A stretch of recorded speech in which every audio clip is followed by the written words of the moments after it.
As I was slowly passing an orphan's home one day, and stopped there for a moment just to watch the children play.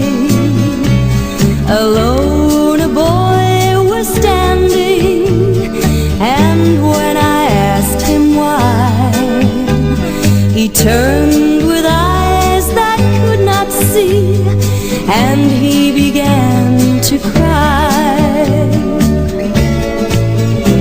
I'm nobody's child, I'm nobody's child, just like a flower, I'm growing wild.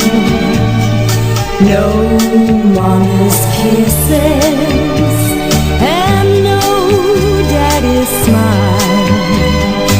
Nobody wants me, I'm nobody's child. People come for children and take them for their own, but they all seem to pass me, and I'm left here all alone. I know they'd like to take me, but when they see I'm blind, they always take some other child, and I am left behind. I'm nobody's child,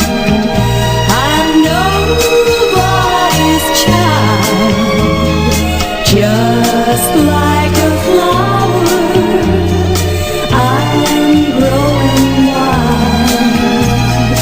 No mommy's kisses and no daddy's smile. Nobody wants me, I'm nobody's child. No mommy's arms to hold me or soothe me when I cry. Sometimes it gets so lonely, I wish that I could die. I'd walk the streets of heaven where all the blind can see, and just like all the other kids, there'd be a home for me. I'm nobody's child, I'm nobody's child. Just like a flower, I'm growing wild.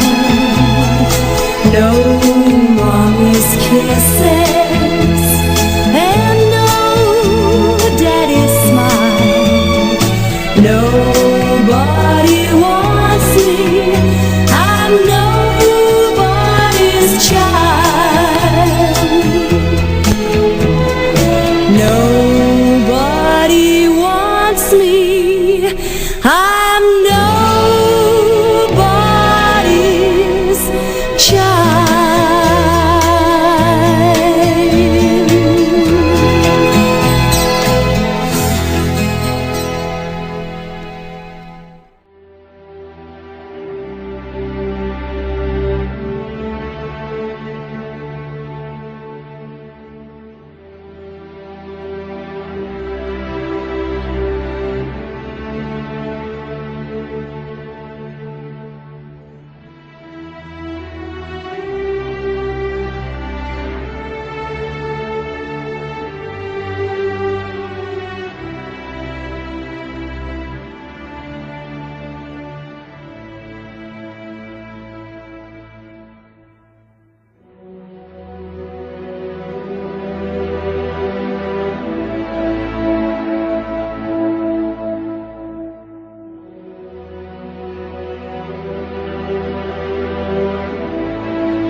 I finished up in Thailand as a photographer, and when I saw this place, it was really easy for me to make a decision to sort of say, I'm going to set up in America and going to come here and see what I can do.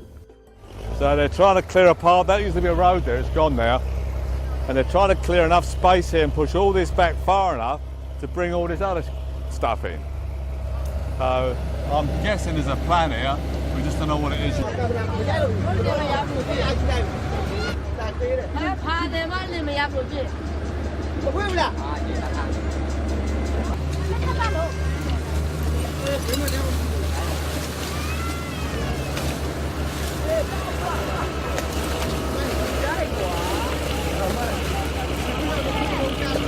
They came here because they couldn't survive in Burma. It was so difficult for them. We have here some war refugees, but most of them are economic refugees. So if this is better than where they come from, think about where they lived.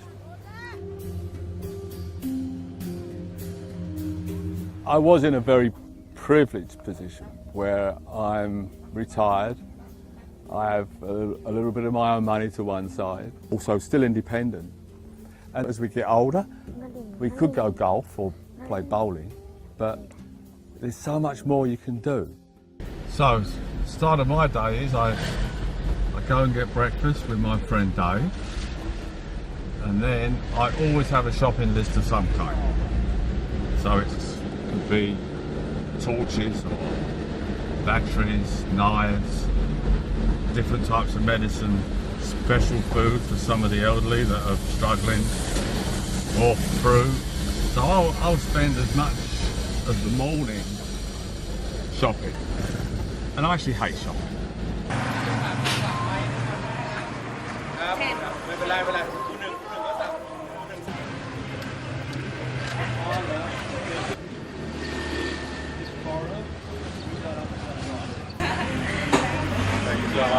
I was born in 1944 in London.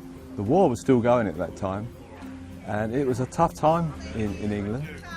Unlike a lot of kids, I actually didn't go to school. I was kind of very independent. We used to play on bomb sites, crashed aeroplanes. We just kind of were kids being kids. Obviously, we didn't know where we were. We didn't know we wasn't getting candy, we wasn't getting this. It didn't make any difference. I was a bit wild, always running around, almost out of control, but always a good kid, as these kids, they're really good kids. It's given me an edge, I think. It's given me a lot of understanding. Everyone knows PC. She's only 10, but she's our actually main interpreter on the garbage dump.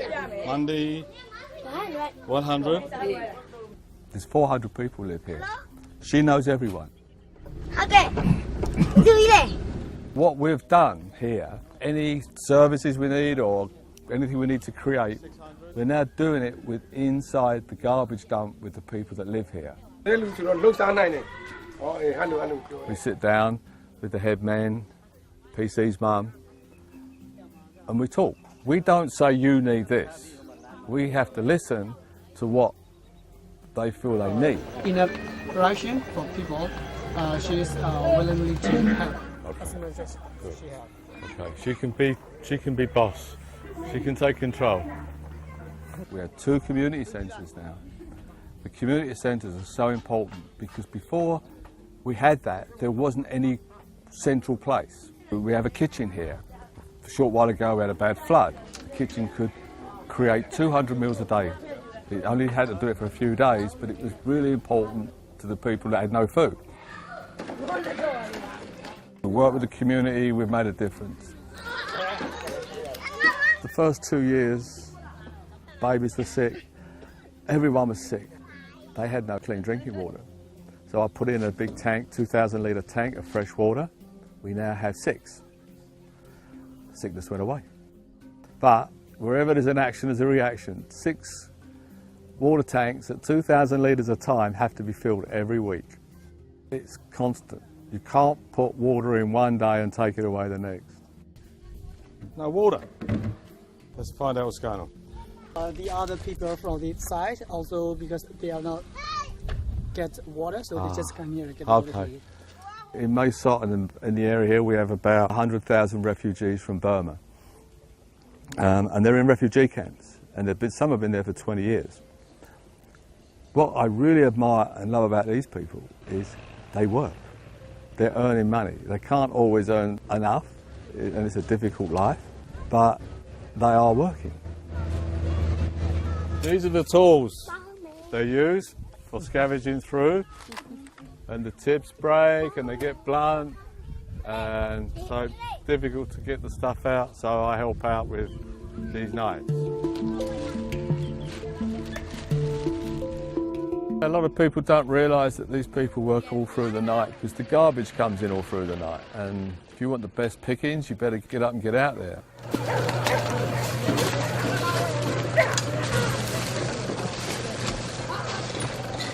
There's no electric here, no light. So I started supplying them with headlights. So now they've got headlights and sickles. The lights have given them some safety elements there, plus they can see what they're doing. The knives, obviously they need to work.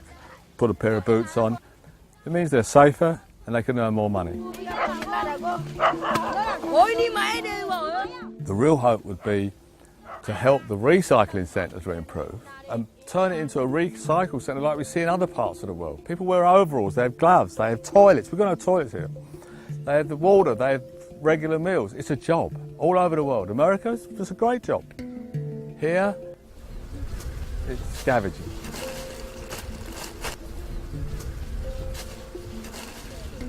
Because they're working here, that's their biggest asset. If they stop working, there's no reason for anyone to let them live here.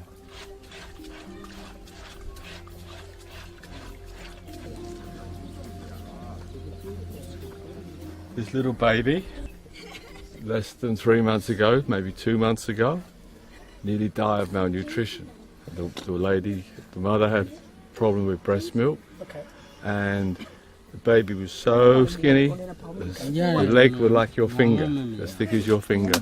Someone brought me to her, and we start formula and education. Now we see this baby, look very good, very healthy, very happy. Always cries when I come. I don't know why.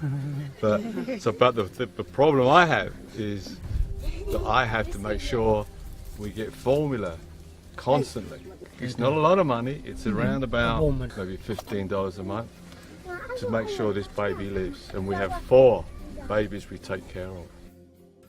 We've had babies die here only because we didn't know they were in bad shape. We've had old people in terrible shape. So this lady had cataract in her eyes. She could not see, and for a long time she lived in here, but very often never come out. When I find a problem, I take her to the clinic. My friend Frank, who's an eye surgeon, he fixed the cataract, and within 3 weeks you see her out. The clinic runs are really, you never know how many you're going to do, but it always seems to be at least 5 times a week. Going up to the school, we have some patients waiting there for us. We know that because the science teacher at the school, Dean, he's a kind of an ears and eyes, and they know that they can go to him to call me to come and get them for the clinic run. Jesus wept, there's a lot of them. So 1, 2, 3, 4. So she'd like to go to the clinic just to get her checked out. Yes. Okay, and the man that beat her, run, gone? We're not bad at finding. No. Well, we need a bigger truck again. So we'll go in here.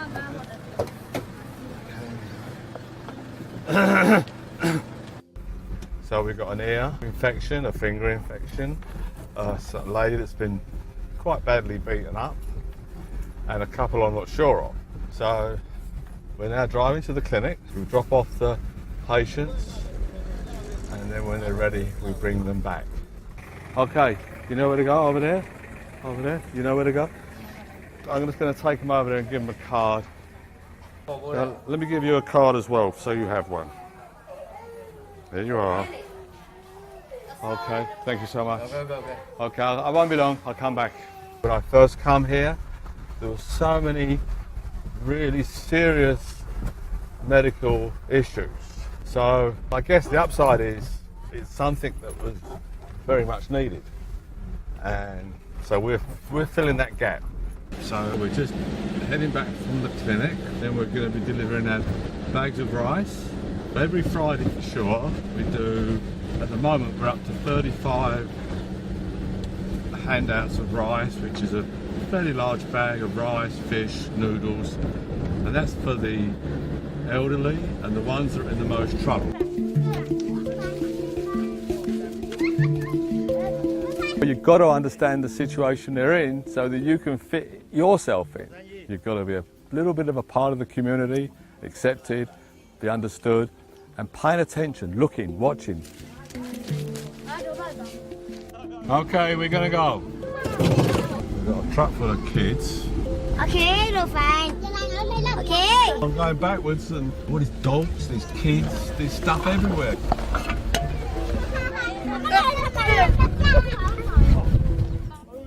We're dealing with extreme poverty here. This is so much better than it was, but it's still got a long way to go. Here is much better than in Burma because here we can live peacefully, and Fred supports her kids to go to the school. We've got hundreds of kids here. Only half of them go to school. We've encouraged some to go to school. I do a bribery thing. I give the parents food if your children go to school, because the child's not working.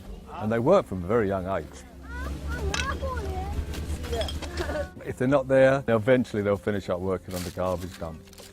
It's not necessary. It can be solved.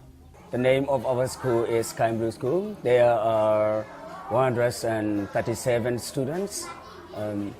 There are 8 teachers. We teach 6 subjects: Pamics, Maths, English, Science, History and Geography. Yeah. 70% of the children live in rubbish dump, and the rest, 30% at farm. This year, we have no main salary.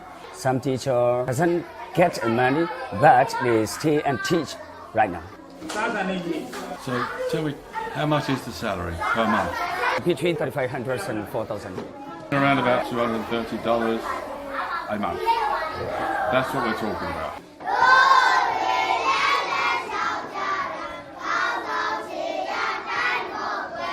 The school has got so many problems right now because of the funding. If that school goes away, they're not going to school. They're going to be another lost generation. The money's so small to keep it going. You know, it's so important. The school is so important. This garbage dump's about 15 minutes drive from a city of Mae Sot, but they barely go there. Their toys are found in the garbage dump. They make toys. They make a life for themselves here. They're inventive. They solve their own problems.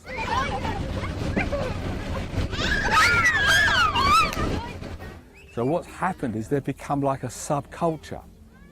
They don't get to go out and play in the city. They play here. Everything's here. So I've started taking them to the park. I could see their changes. They were playing together. They were expressing themselves different.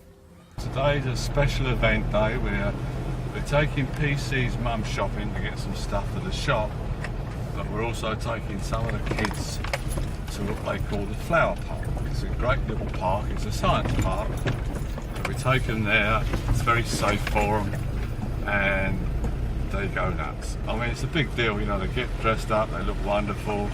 Plays, expression, it's a release, it works. Chico Park, Park, Park. They're becoming aware of their world outside of the garbage dump. So they're getting exposure to different things, which is, I've seen it help them to think different things.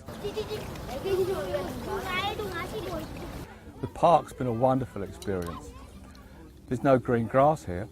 When they found green grass in the park, they go nuts. I think in most cases it only takes one person, especially to start something. Everyone can make a difference. What do you see as your future? It's here. I've got no desires to do anything else. I like what I do. Bye bye. I lived in Ashland for quite a lot of years. I'm a photographer. My main business was as an aerial photographer. But I also had a business which I call Projects. It's a website of photographs I've collected through travelling around the world, which I really enjoyed doing. I was looking for, Burma's always interested me. I was looking for monk type of photographs, maybe refugee photographs. I wasn't sure. I headed off to Thailand, where I did discover a very large refugee camp, 60,000 people in one. And I learnt a lot about the Burmese situation and all these Burmese flooding across the border for safety into Thailand. It was then that someone took me to the garbage dump, where there was 400 people working. They'd fled from Burma, some as many as 15 years ago, and managing to eke out a very meagre living, scavenging for bottles, plastic bags, and then bagging them and selling them. When I first saw it, I was really I was shocked. I didn't like what I saw.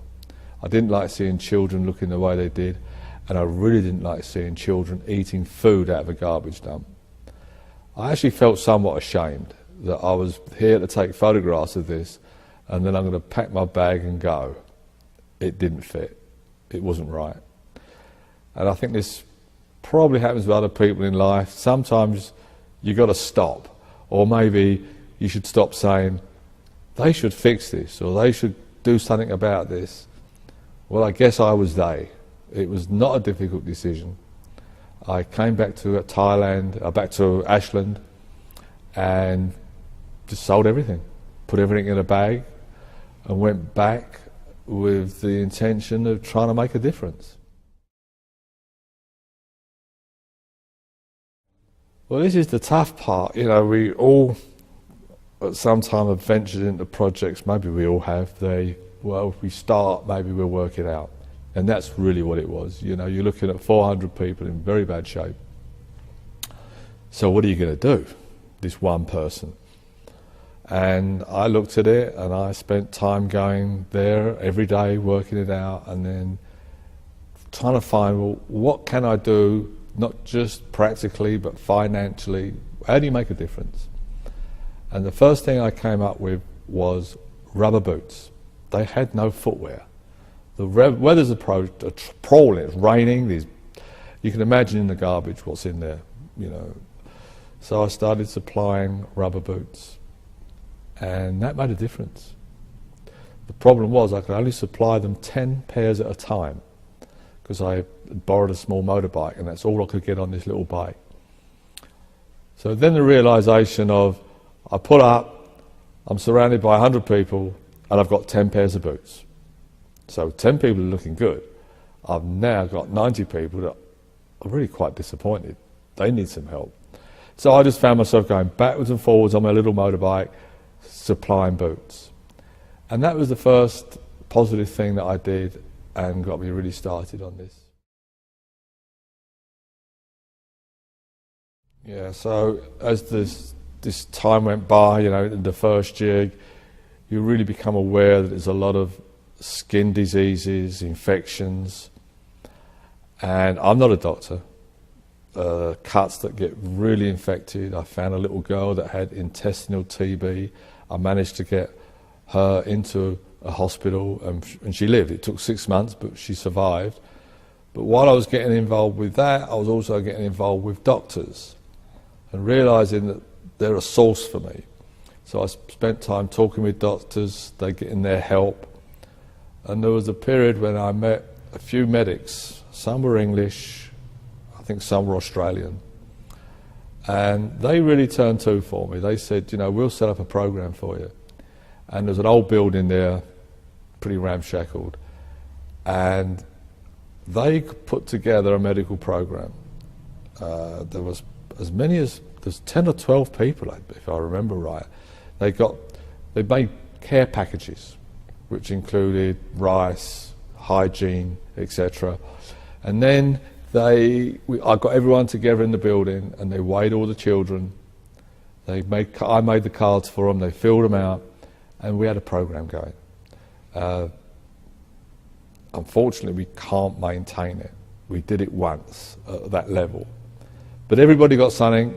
We know there was a lot of goodness come from that, a lot of help. But I'm now learning how to get help. So I don't have to have a big organisation. I can find people. And that's exactly what's going on now. I just find people that can help. The water situation, what I was getting was a lot of sickness, especially with the babies. Everyone was getting diarrhoea and sickness. And it changed through the year. During the rainy season, it was a little bit easier. But what I discovered was the wells were poisoned. People had put wells in over the years, and they were all poisoned. And so they was getting very sick. So there's the problem. We know we've got a clean water problem. How do you solve it? We're on land that they're not supposed to be on. I'm not supposed to be building things there.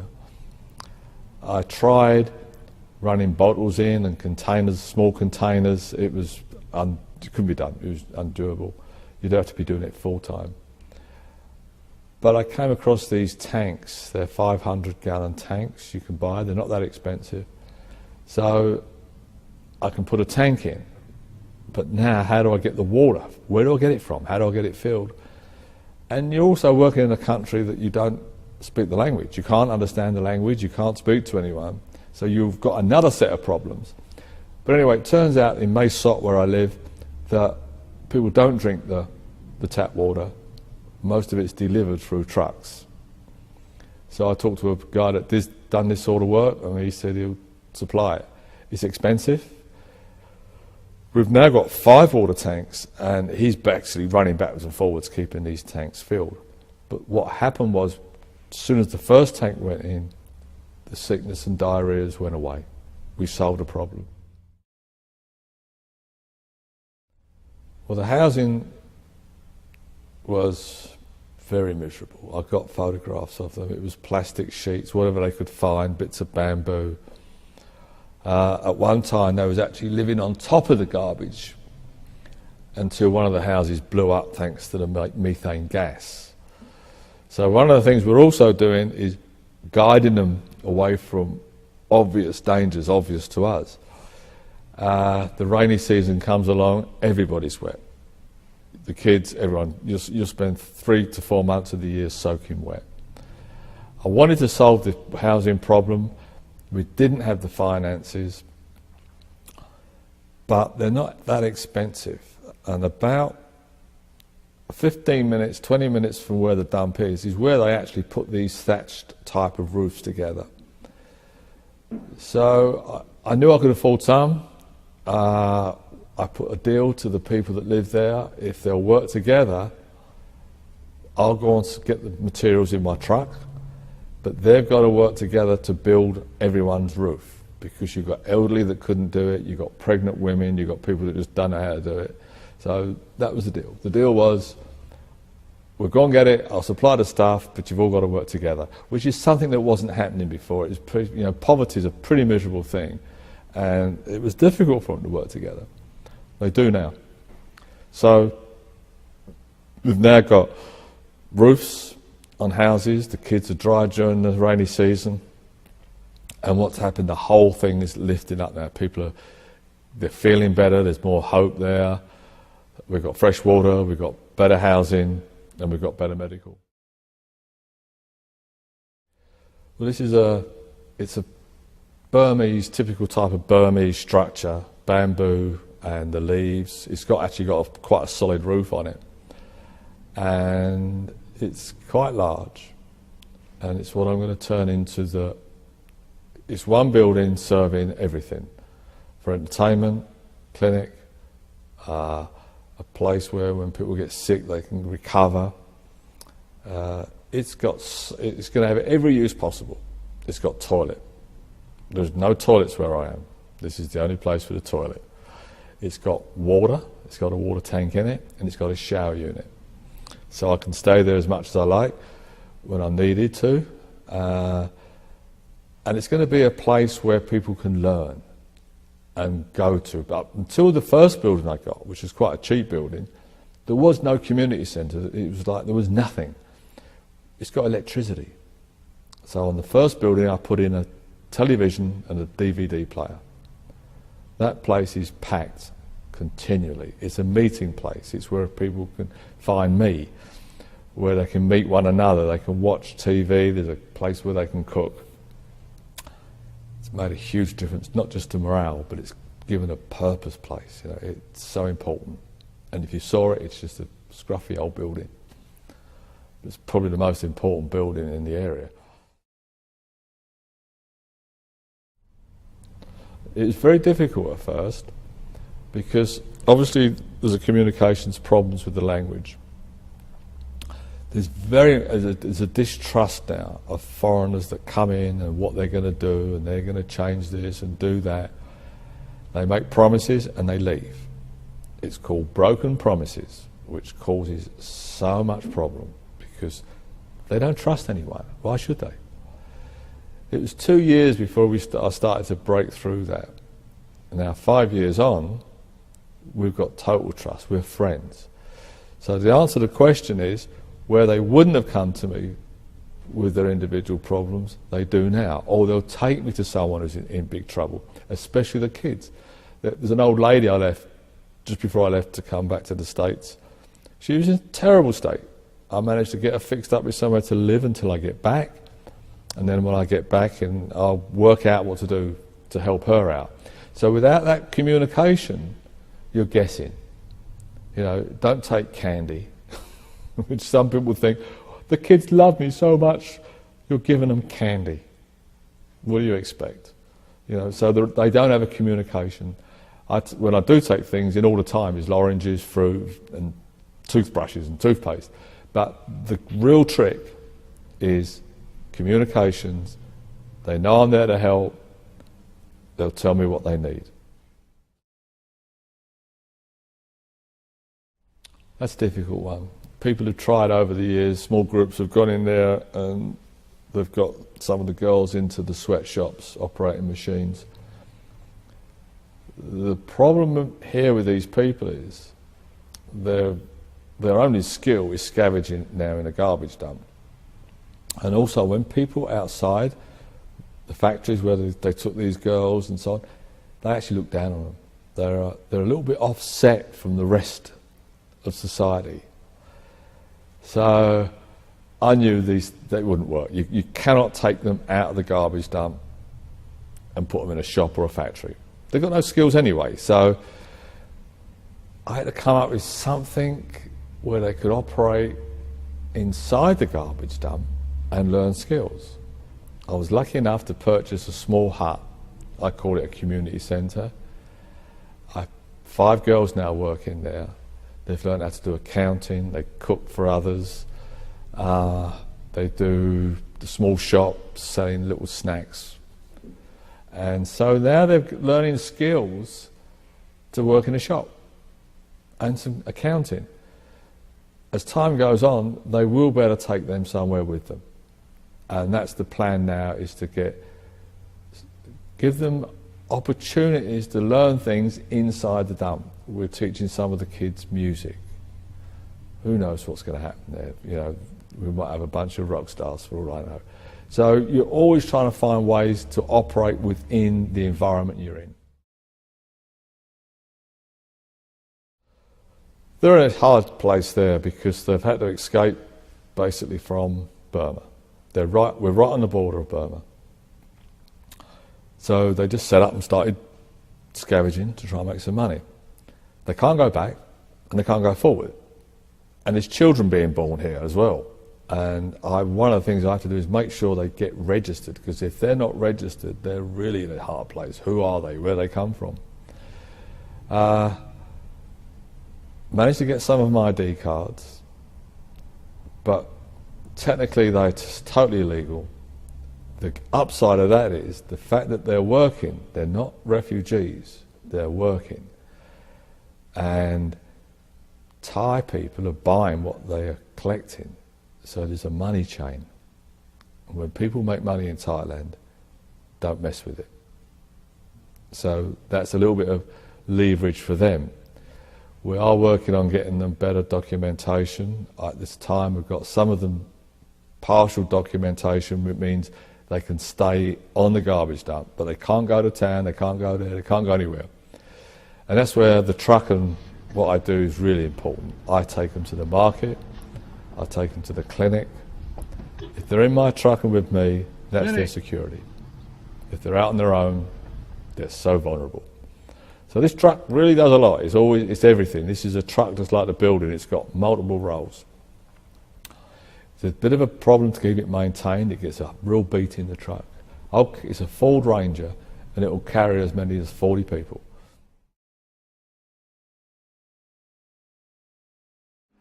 So, you know, what I really find not just exciting but doable with this what I'm doing is that we're talking now around about 350 people.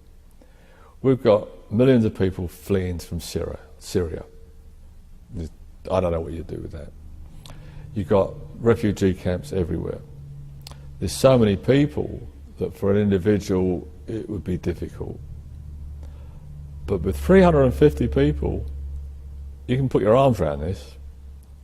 You can sort of say, okay, this is it, you know, and you feel like you can get to know all those people. You can start to understand the problems better and then find solutions to get these people not just off the garbage dump, but also into a better life. And it's very doable with that amount of people. As I said, with like a refugee camp, let's say 60,000 people, I don't know what you do with that.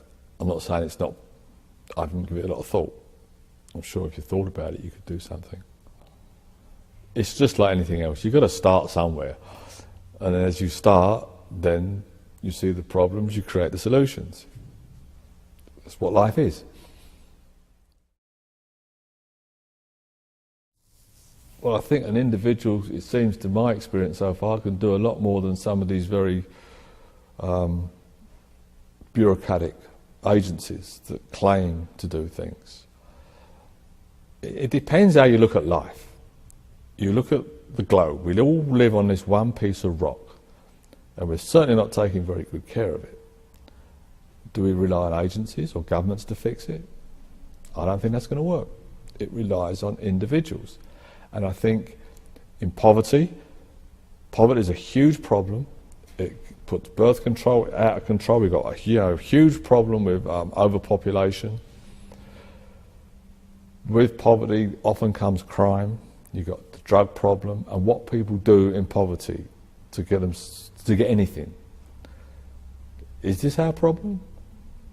I personally think it is. If we're not prepared to get up and do something to solve that problem, we're all doomed to failure.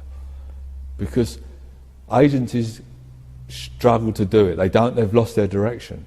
So, are you a responsible individual? If you are, do something. Find something to do. Or maybe help someone who is doing something. Don't just run off with a silly idea, which so many people do. It's got to be positive, it's got to work. But we're all responsible. And I've often said with human rights, we're all on the list. You don't know what's going to happen in the future. And is there someone out there to help you? Who knows?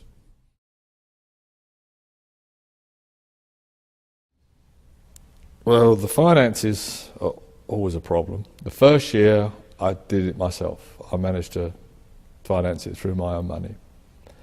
And then people started to help out a little bit. You know, not all of us are very good at asking for money. I've never been in that position.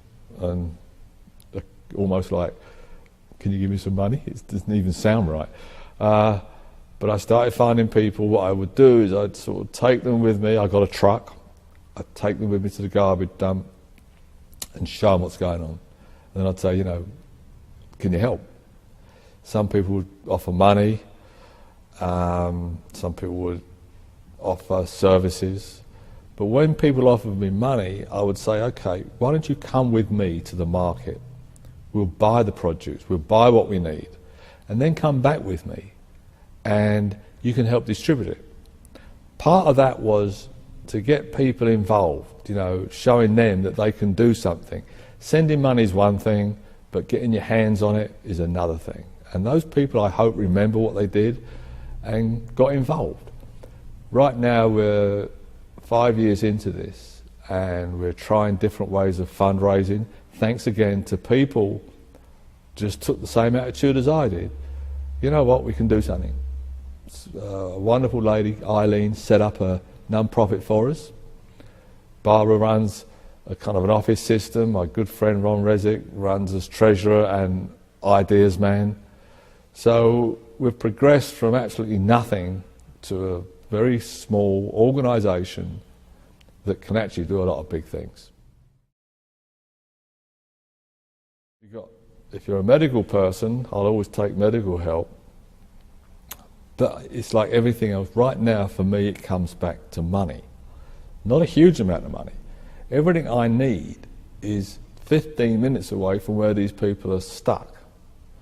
So I can buy food, I can buy medicine, I can buy, you know, I buy local, like the roofing, for instance. You know, I'm supporting the people that make it, and I'm getting it at a really good price. If an NGO of some sort went in there, they'd cost them 100 times more, and it'll probably be finished. The rain will be over by the time they get it done, because that's how it's structured. You know, you either buy a truck or you rent a truck, you hire people to do this, you travel around, you pay top price, then you've got to get it back, and then you pay people to do it. We've cut all that out. I only need one truck, and they're fixing their own roofs. So, it's money.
Every 5 children die before the age of 5. The risk of malnutrition is much higher. They have lack of access to many social services. That's why the community organization on the border try to build the community school. We have a very valuable resources for our community or our country, so we have to work very hard on building the future generation. They can be the people who can change the world. So we thank everyone, including all sponsors, attendees, organizations, individuals who made this event possible, and also include Free Burma Alliance, Network 355 and Burma Point.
you.